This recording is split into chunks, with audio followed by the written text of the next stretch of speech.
Maryland representative and chairman of the House Freedom Caucus, Andy Harris. So the first question seems so obvious. I mean, what in the world are Democrats thinking when they are willing to send a U.S. senator to El Salvador to try to rescue an alleged gang member, terrorist, wife-beater, illegal immigrant? What they're thinking is the same thing they're thinking in California, giving free health care to illegal immigrants. They want to coddle illegal immigrants. That's the bottom line.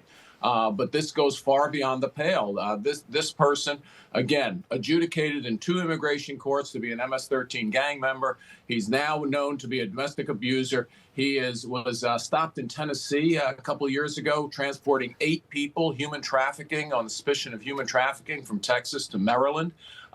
This man is where he belongs. He's a citizen of El Salvador. He's back home. That's where he belongs.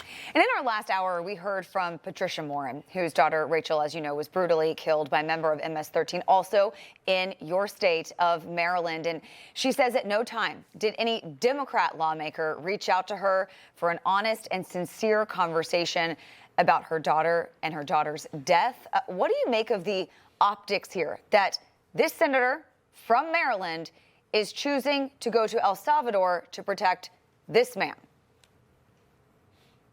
You hit the nail on the head. The bottom line is that, that murder occurred in my district, that rape and murder. Yeah. And honestly, this is a long history of the Democrats literally coddling illegal immigrants at the expense of American citizens. And this is just the last in a long string of events like this. This is egregious. Taxpayer dollars to fly to El Salvador to try to bring a man from his country to the United States. This is ridiculous. Yeah.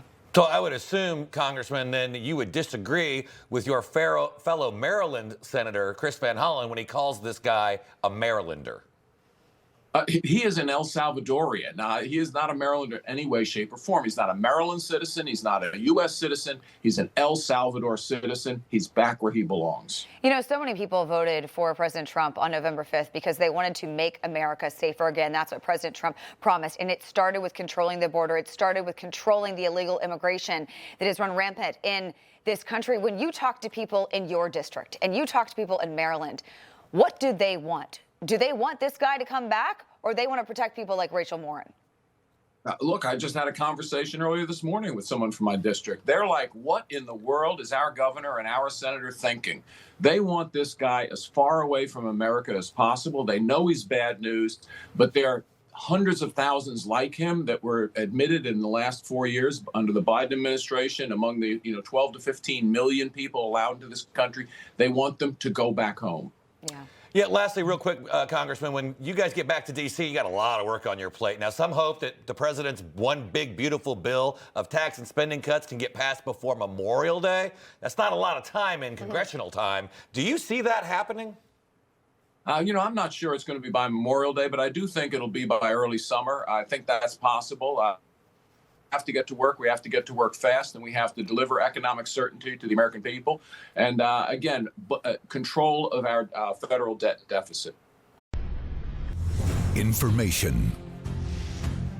Truth is freedom. Is Newsmax. It's real news for real people.